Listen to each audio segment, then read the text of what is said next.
जय श्री राम। ओम नमो भगवते वासुदेवाय। श्रीमद् भागवत महात्म्य पहला अध्याय। देवर्षि नारद जी की भक्ति से भेंट।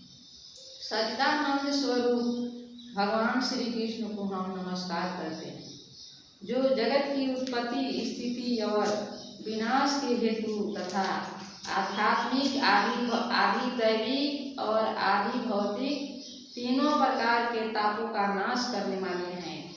जिस समय श्री सुखदेव जी का जगोपवीत संस्कार भी नहीं हुआ था तथा लौकिक वैदिक कर्मों के अनुष्ठान का अवसर भी नहीं आया था, तभी उन्हें अकेले ही संन्यास लेने के लिए घर से जाते देखकर उनके पिता व्यास जी विरह से कातर होकर पुकारने लगे, बेटा बेटा तुम कहाँ जा रहे हो। उस समय वृक्षों ने तन्मय होने के कारण श्री सुखदेव जी की ओर से उत्तर दिया, ऐसे सर्वभूत हृदय स्वरूप श्री सुखदेव जी मुनि को मैं नमस्कार करता हूँ। एक बार भगवत कथामृत का रसा स्वादन करने में कुशल मुनिवर सौनक जी नैमिषारण्य क्षेत्र में विराजमान महामती सूत जी को नमस्कार करके उनसे पूछा। सौनक जी बोले, सूत जी आपका ज्ञान अज्ञान अंधकार को नष्ट करने के लिए करोड़ों सूर्यों के समान है। आप हमारे कानों के लिए रसायन अमृत स्वरूप सार गर्भित कथा कहिए। भक्ति समान है, आप हमारे कानों के लिए रसायन अमृत स्वरूप सार गर्भित कथा कहिए। भक्ति ज्ञान और वैराग्य से प्राप्त होने वाले महान विवेक की वृद्धि किस प्रकार होती है तथा वर्षों लोग किस तरह इस माया मोह से अपना पीछा छुड़ाते हैं। इस घोर कलिकाल में जीव प्रायः आसुरी स्वभाव के हो गए हैं। विविध केशों से आक्रांत इन जीवों को शुद्ध दैवी शक्ति संपन्न बनाने का सर्वश्रेष्ठ उपाय क्या है। तब सूत जी ने कहा, आप हमें कोई ऐसा शाश्वत साधन बताइए जो सबसे अधिक कल्याणकारी तथा पवित्र करने वालों में भी पवित्र हो तथा जो भगवान श्री कृष्ण की प्राप्ति करा दे। चिंतामणि केवल लौकिक सुख दे सकती है और कल्प वृक्ष अधिक से अधिक स्वर्गीय संपत्ति दे सकता है, परंतु गुरुदेव प्रसन्न होकर भगवान का जोगी दुर्लभ नित्य वैकुंठ धाम दे देते हैं। सूत जी ने कहा कि सौनक जी, हाँ, तुम्हारे हृदय में भगवान का प्रेम है, इसलिए मैं विचार कर तुम्हें संपूर्ण सिद्धांतों का निष्कर्ष सुनाता हूँ, जो जन्म मृत्यु के भय का नाश कर देता है, जो भक्ति के प्रवाह को बढ़ाता है और भगवान श्री कृष्ण की प्रसन्नता का प्रधान कारण है। मैं तुम्हें वह साधन बताता हूँ, उसे सावधान होकर सुनो। श्री सुखदेव जी ने कलि युग में जीवों के काल रूपी सत के मुख का ग्रास होने के त्रास का आत्यंतिक नाश करने के लिए श्रीमद् भागवत शास्त्र का प्रवचन किया है। मन की शुद्धि के लिए इससे बढ़कर कोई साधन नहीं है।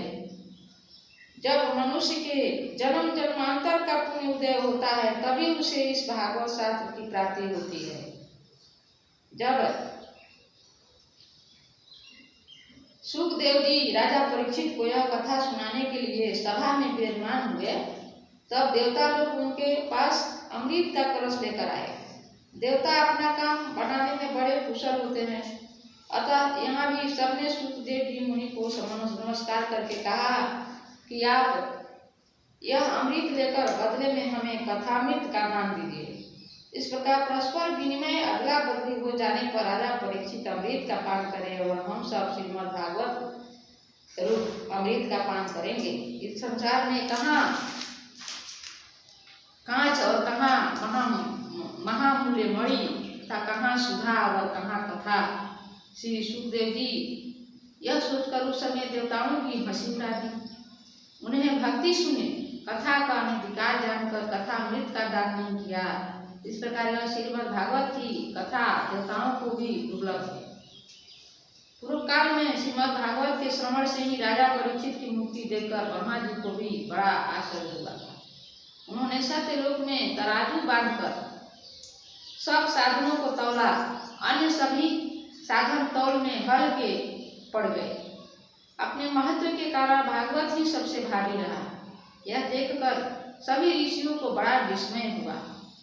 उन्होंने कलयुग में इस भागवत शास्त्र को ही पढ़ने सुनने से तत्काल मोक्ष देने वाला निश्चय किया। सप्ताह विधि से श्रवण करने पर यह निश्चय भक्ति प्रदान करता है। पूर्व काल में इसे दयापरायण सनकादि देवर्षि नारद को सुनाया था। यद्यपि देवर्षि ने पहले ब्रह्मा जी के मुख से इसे श्रवण कर लिया था, तथापि सप्ताह श्रवण की विधि तो उन्हें सनकादि ने ही बताई थी। सौनक जी ने पूछा, संसारिक प्रपंच से मुक्त एवं विचरणशील नारद जी का सनकादि के साथ संयोग कहाँ हुआ और विधि विधान के श्रवण में उनकी प्रकृति कैसे हुई? सूत जी ने कहा कि अब मैं तुम्हें यह भक्तिपूर्ण कथा न सुनाता हूँ जो श्री सुखदेव जी ने मुझे अपना नन्हे शिष्य जानकर एकांत में सुनाया था। एक दिन विशालपुरी में वे चारों निर्मल ऋषि सत्संग के लिए आए। वहाँ उन्होंने नारद जी को देखा। सनकादि ने पूछा कि ब्राह्मण, आपका मुख उदास क्यों हो रहा है? आप चिंतातुर कैसे हैं? इतनी जल्दी जल्दी आप कहाँ जा रहे हैं और आपका आगमन कहाँ से हो रहा है? इस समय तो आप उस पुरुष के समान व्याकुल जान पड़ते हैं जिसका सारा धन उठ गया हो। आप जैसे आसक्ति रहित पुरुषों के लिए यह उचित नहीं है, इसका कारण बताइए। नारद जी ने कहा, मैं सर्वोत्तम लोग समझकर पृथ्वी में आया था। यहाँ पुष्कर, प्रयाग, काशी, गोदावरी, नासिक, हरिद्वार, कुरुक्षेत्र, श्री रंग, सेतुबंध आदि कई तीर्थों में मैं इधर उधर विचरता रहा, किंतु मुझे कहीं भी मन को संतोष देने वाली शांति नहीं मिली।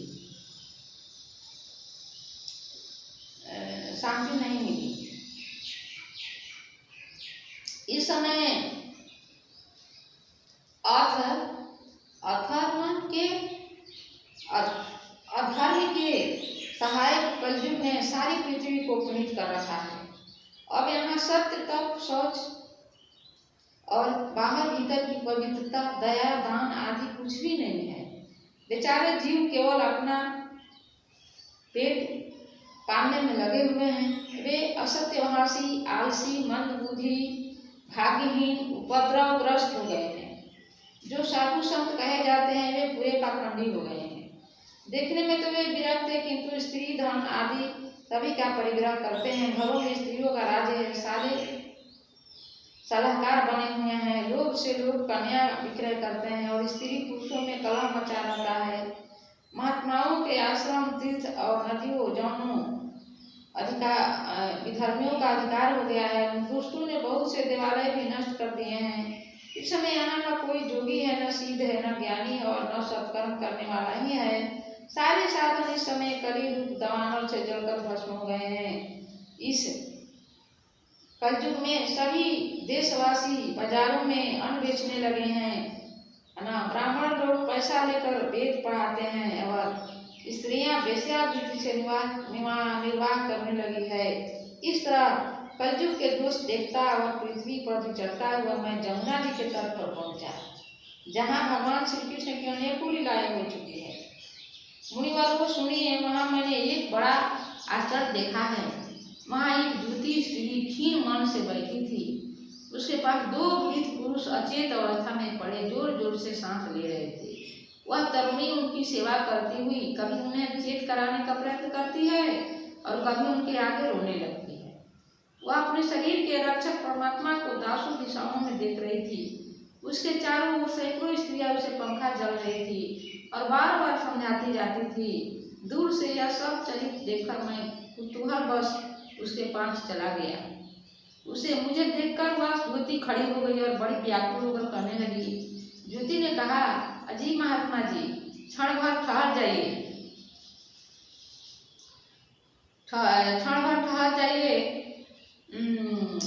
और मेरी चिंता को भी नष्ट कर दीजिए।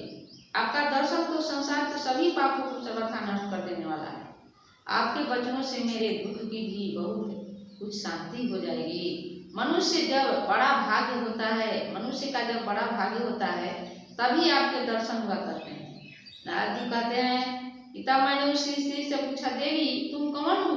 ये दोनों पुरुष तुम्हारे क्या होते हैं और तुम्हारे पास ये कमल नयनी देवियाँ कौन है? तुम हमें विस्तार से अपने दुख का कारण बताओ। द्युति ने कहा कि मेरा नाम भक्ति है, ये ज्ञान वैराग नामक मेरे पुत्र हैं। भक्ति के पुत्र हैं ज्ञान और वैराग। पहले भक्ति ही होगी, उसके बाद ज्ञान और वैराग पुत्र दोनों होंगे। ज्ञान होगा उसके बाद वैराग होगा, बिना ज्ञान के वैराग होगा नहीं। समय के फेरे से ही ये ऐसे जर्जर हो गए हैं। ये देवियां गंगा जी आदि नदियां हैं, ये सब मेरी सेवा करने के लिए ही आई है। इस प्रकार साक्षात देवियों के द्वारा सेवित होने पर भी मुझे सुख शांति नहीं है। तपोधन, अब ध्यान देकर मेरा वृतांत सुनिए। मेरी कथा वैसे तो प्रसिद्ध है, फिर भी मुझे सुनकर आप मुझे शांति प्रदान करें। मैं द्रविड़ देश में उत्पन्न हुई। भक्ति कर रही है, मैं द्रविड़ देश में उत्पन्न हुई थी, कर्नाटक में बड़ी हुई। कर्नाटका राज्य में वो बड़ी हुई और कहीं कहीं महाराष्ट्र में समानित हुई। महाराष्ट्र में उनका कुछ आदर हुआ भक्ति का। भक्ति पहले कहाँ उत्पन्न हुई? द्रविड़ देश में। द्रविड़ देश में उत्पन्न हुई, कर्नाटका में बढ़ी, महाराष्ट्र में समानित हुई। ये तीनों राज्य भक्ति की ही है, भक्ति वहीं से उत्पन्न हुई। किंतु गुजरात में मुझको बुढ़ापे ने आ घेरा। गुजरात ही घेरा था भक्ति को। भक्ति जब जवान हो गई, तीनों देश में उत्पन्न हुई, हाँ। अब बुढ़ापा कहाँ आया? गुजरात में। गुजरात में माने बुढ़ापा आ गया, प्रौढ़ हो गई, बुढ़ापा आ गया। वहाँ घोर कलयुग के प्रभाव से पाखंडियों ने मुझे अंग भंग कर दिया। गुजरात वासी चिरकाल तक यह अवस्था में रहने के कारण मैं अपने पुत्रों के साथ दुर्बल और निस्तेज हो गई। अब जब से मैं वृंदावन आई तब से पुनः परम सुंदरी रूपवती सूर्यवती नवज्योति हो गई। किंतु सामने पड़े हुए दोनों मेरे पुत्र थके मारे दुखी हो रहे हैं। अब मैं यह स्थान छोड़कर न्याय जाना चाहती हूँ। ये दोनों बूढ़े हो गए हैं, इसी दुख से मैं दुखी हूँ। मैं तरुणी क्यों और ये दोनों मेरे पुत्र बूढ़े क्यों? भक्ति कर रही है भाई, ये दोनों मेरे पुत्र हैं ज्ञान वैराग्य और बूढ़े हो गए। हम भक्ति तो जवान है, वो भक्ति है ना, भक्ति हमेशा जवान रहती है, वो बुढ़ाती ही नहीं। हम तीनों साथ साथ रहने वाले हैं, फिर यह विपरीतता क्यों? होना तो यह चाहिए कि माता बूढ़ी हो और पुत्र तरुण। इसी से मैं आश्चर्यचकित चित्त से अपनी इस अवस्था पर शोक करती रहती हूँ। आप परम बुद्धिमान एवं योग निधि हैं, इसका क्या कारण हो सकता है बताइए? नारद जी से कहती है भक्ति माता। नारद जी ने कहा, साध्वी, मैं अपने हृदय में ज्ञान दृष्टि से तुम्हारे संपूर्ण दुखों का कारण देखता हूँ। तुम्हें विषाद नहीं करना चाहिए, श्री हरि तुम्हारा कल्याण करेंगे। सूत जी कहते हैं कि मुनिवर नारद जी ने एक क्षण में ही उसका कारण जानकर कहा। नारद जी ने कहा, देवी सावधान होकर सुनो, यह दारुण कलयुग है। इसी से इस समय सदाचार, योग मार्ग, तप आदि सभी लुप्त हो गए हैं। लोग सठता और दुष्कर्म में लगकर अघासुर बन रहे हैं। संसार में जहाँ देखो वही सत्पुरुष दुख से म्लान है और दुष्ट सुखी हो रहे हैं। इस समय जिस बुद्धिमान पुरुष का ध्वज बना रहे वही बड़ा ज्ञानी या पंडित है। कलयुग में जिसको संतोष है वही धनी है, अन्यथा संतोष नहीं है तो धनी नहीं है। कलयुग ये कह रहा है। तो ये इस समय जिस बुद्धिमान पुरुष का ध्वज बना रहे और वही बड़ा ज्ञानी और पंडित है, वही ज्ञानी है, पंडित है। अच्छा, पृथ्वी क्रमशः प्रतिवर्ष शेष जी के लिए भारभूत होती जा रही है। अब यह छूने योग्य तो क्या देखने योग्य भी नहीं रह रही है और न इसमें कहीं मंगल ही दिखाई देता है। अब किसी को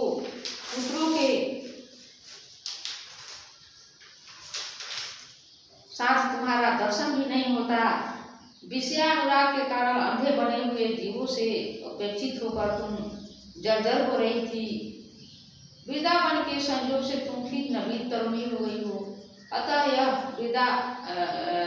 वृंदावन धाम धन्य है, जहाँ भक्ति सर्वत्र नृत्य कर रही है।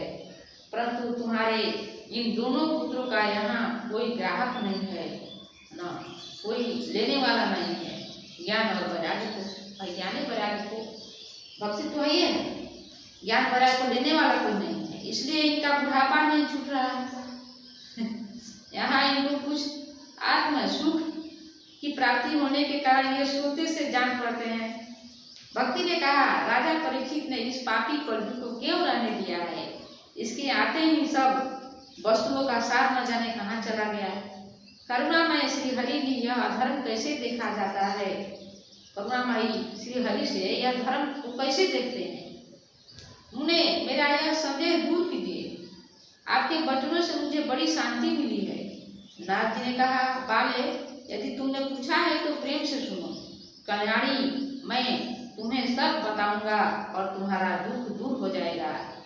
जिस दिन भगवान श्री कृष्ण इस भूलोक को छोड़कर अपने परम धाम को पधारे, उसी दिन से यहाँ संपूर्ण साधनों में बाधा डालने वाला कलयुग आ गया। दिग्विजय के समय राजा परीक्षित की दृष्टि पड़ने पर कलयुग दिन के समान उनकी शरण में आया। भ्रमर के समान सारग्राही राजा ने निश्चय किया कि इसका वध मुझे नहीं करना चाहिए, क्योंकि जो फल तपस्या, योग और समाधि से भी नहीं मिलता, कलयुग में वही फल श्री हरि के कीर्तन करने से ही भली भांति मिल जाता है। इस प्रकार सारहीन होने पर भी उसे इस एक ही दृष्टि से सारयुक्त देखकर उन्होंने कलयुग में उत्पन्न होने वाले जीवों के सुख के लिए इसे रहने दिया था। इस समय लोगों के कुकर्म में प्रवृत्त होने के कारण सभी वस्तुओं का सार निकल गया है और पृथ्वी के सारे पदार्थ बीजहीन भूसी के समान हो गए हैं। ब्राह्मण केवल अन्न धन आदि लोग बस घर घर एवं जन जन को भगवत की कथा सुनाने लगे हैं। यही तो भागवत वही कर रही है कि कथा सुना रहे हैं, तो भाई कलयुग में तो कोई ऐसे धन देगा नहीं, कथा सुनाने तो धन देगा लोग। तो कथा सुना रहे हैं हम, तो काम तो खराब नहीं कर रहे हैं, लेकिन ये कलयुग का प्रभाव है। ब्राह्मण को माने ऐसा नहीं है कि ब्राह्मण केवल अन्न धन आदि लोग बस घर घर एवं जन जन को भागवत की कथा सुनाने लगे हैं। इसलिए कथा का सार चला गया। तीर्थों में नाना प्रकार के अत्यंत घोर कर्म करने वाले नास्तिक और नारकी पुरुष रहने लगे हैं, इसलिए तीर्थों का भी प्रभाव जाता रहा। तीर्थ में हम लोग जाते हैं तो हनीमून मनाने लगते हैं, वहाँ पर पिकनिक करने लगते हैं।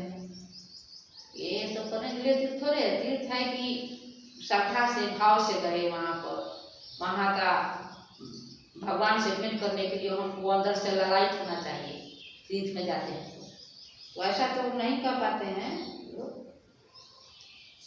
तो लेकिन करना चाहिए, यही होना चाहिए। लेकिन अब तो आजकल तो भागवत यही कर रही है कि आजकल तो कलयुग कली का यही प्रभाव है कि हम लोग तीर्थ में जाते हैं यही भाव लेके कि वहाँ पर पिकनिक करेंगे, वहाँ पर समुद्र को देखेंगे, समुद्र के किनारे बैठेंगे, खेलेंगे कूदेंगे, इस तरह का भाव बड़ा रहता है। पिकनिक करेंगे, हनीमून मनाएंगे।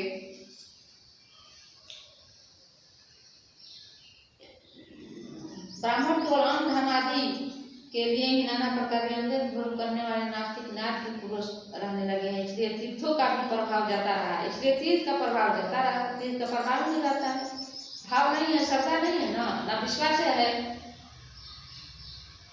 तो जिनका चित्त निरंतर काम क्रोध महान लोभ और तृष्णा से तपता रहता है, वे भी तपस्या का ढोंग करने लगे हैं। इसलिए तप का भी सार निकल गया। तप का सार कहाँ से रहेगा? तप का सार निकल गया। अच्छा, मन पर काबू न होने के कारण तथा लोभ दंभ और पाखंड का आश्रय लेने के कारण एवं शास्त्र का अभ्यास न करने से ध्यान जो फल मिल गया, पंडितों की यह दशा है कि वे अपनी स्त्रियों के साथ भैंसों की तरह रमण करते हैं। उन्हें संतान पैदा करने की कुशलता पाई जाती है। मुक्ति साधन में वे सर्वथा कुशल हैं। संप्रदाय अनुसार प्राप्त हुए वैश्वरता भी कहीं देखने में नहीं आती है। इस प्रकार जगह जगह सभी वस्तुओं का सार लुप्त हो गए हैं। यह तो इस युग का स्वभाव ही है, इसमें किसी का दोष नहीं है। इसी से पूरी का भगवान बहुत समीप रहते हुए भी यह सब सह रहे हैं। सूत जी कहते हैं कि सौनक जी, इस प्रकार देवर्षि नारद के वचन सुनकर भक्ति को बड़ा आश्चर्य हुआ। फिर उसने जो कुछ कहा उसे सुनिए। अब भक्ति कर रही है। भक्ति ने कहा, देवर्षि आप धन्य हैं, मेरा बड़ा सौभाग्य था जो आपका समागम हुआ। संसार में साधुओं का दर्शन ही समस्त सिद्धियों का परम कल्याण है। आपका केवल एक बार का उपदेश धारण करके गया ध्रुव कुमार प्रहलाद ने माया पर विजय प्राप्त कर ली थी। ध्रुव ने भी आपकी कृपा से ही ध्रुव पद प्राप्त किया था। ध्रुव जी को भी नाथ जी ही मिले थे रास्ता में जब तपस्या करने निकले थे। तो आप सर्वमंगलमय और साक्षात श्री ब्रह्मा जी के पुत्र हैं। मैं आपको नमस्कार करती हूँ।